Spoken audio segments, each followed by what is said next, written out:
Nggih, Om Swastiastu Pak Komang. Om Swastiastu Pak Putu. Nggih, semua niki sudah bersedia untuk meluangkan waktunya.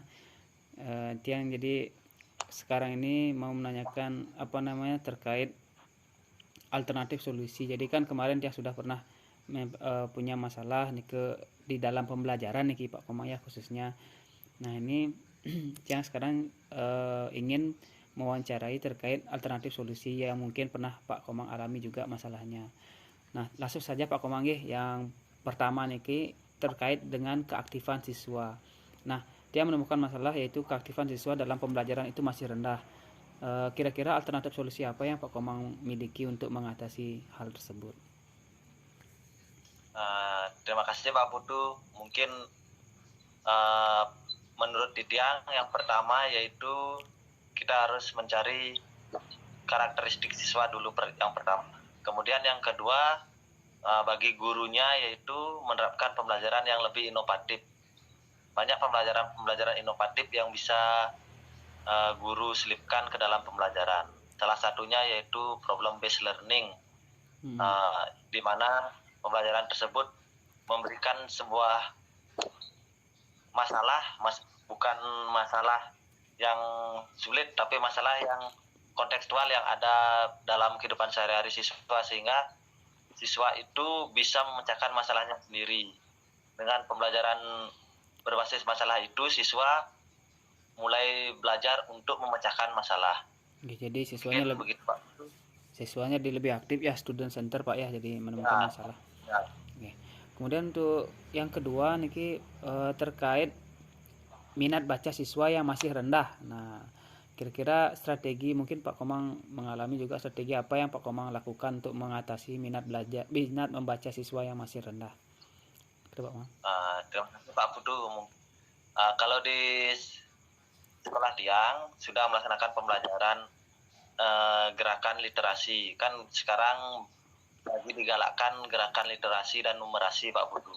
Kalau di sekolah Tiang kebetulan sudah menggalakkan gerakan literasi tersebut dengan cara hari pertama 15 menit membaca buku-buku sehingga anak-anak mulai belajar untuk membaca. Kemudian di hari yang kedua yaitu menulis apa yang anak-anak baca pada hari kemarin.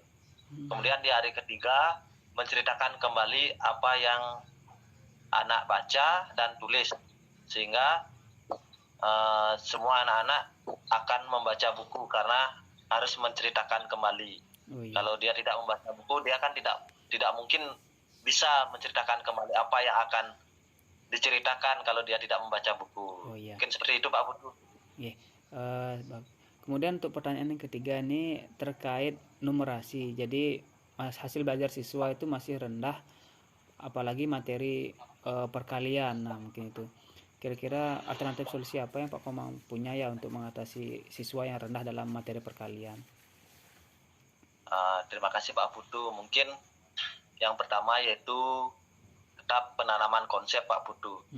Mungkin penanaman konsep itu ada di kelas 1, 2, dan 3. Mungkin dengan cara memakai lidi, mungkin karena perkalian itu akan penjumlahan berulang-ulang.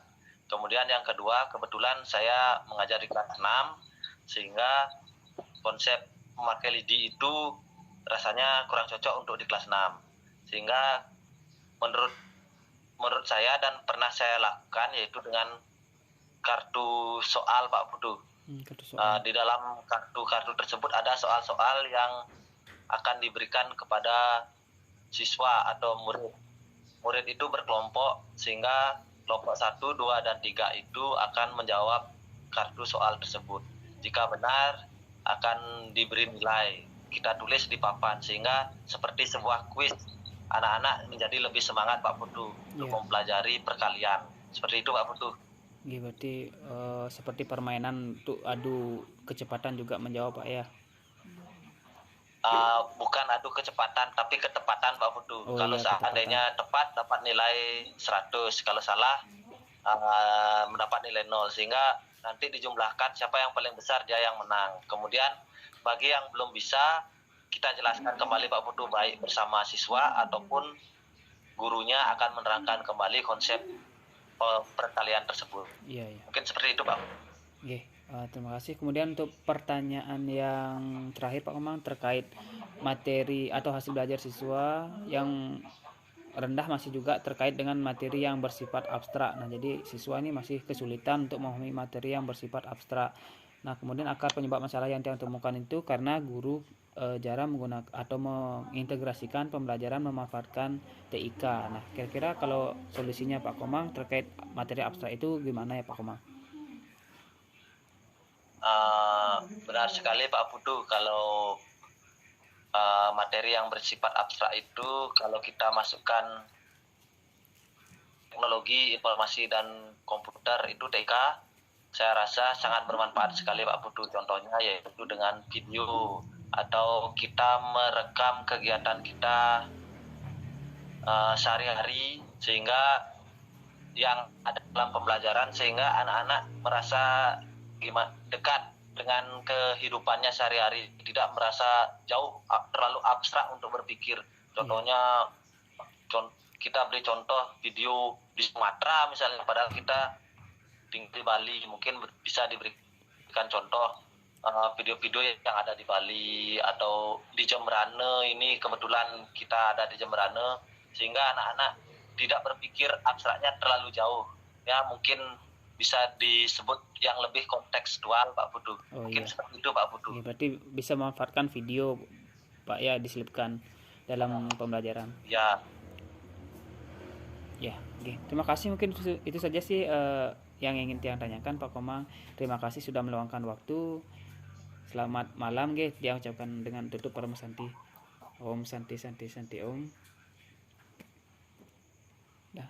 Om Santi Santi. Ya, Kanggeng sinyalnya. Terima kasih kembali Pak Putu. Nggih, sinyalnya agak putus-putus.